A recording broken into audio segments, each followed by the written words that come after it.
some people, I think artists need to ask tough questions almost publicly to be able to have those conversations with themselves, you know? My whole, so much of my life has been in public that it's kind of the only way I know. I was 18 when Dead Poets Society came out.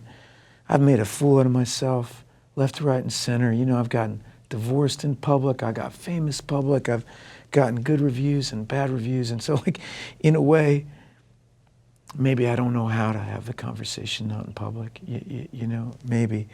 Well, to me, I saw it as I'm going to take back the narrative myself and show who I am, because I feel like there would be this sort of feeling if you've been famous for that long and grew up in public that anytime you walk into a room of new people, they all have an assumption about you, and it's probably wrong.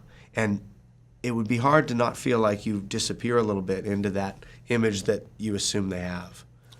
You're spot on. I mean, that's the thing that nobody tells you is when you shortly after Reality Bites came out, it's like I never made a first impression ever again.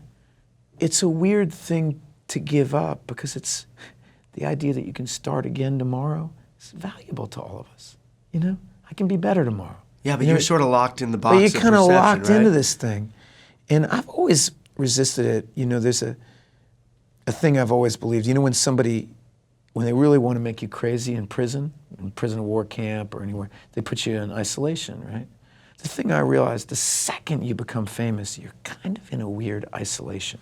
People want to know why famous people marry other famous people so often or something like that, It's because they're in ISO with them.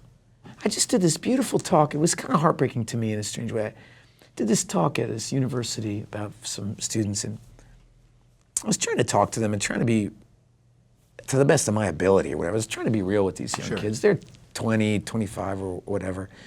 But nobody really wants me to be real. They just want a photo, And it's kind of heartbreaking because you go like, I'm actually here. And if you really do like me, let's talk. You seem really interesting. You're all a bunch of film students. I actually was looking forward to come here because I'm really curious what you guys are thinking about right now. What's happening? Yeah.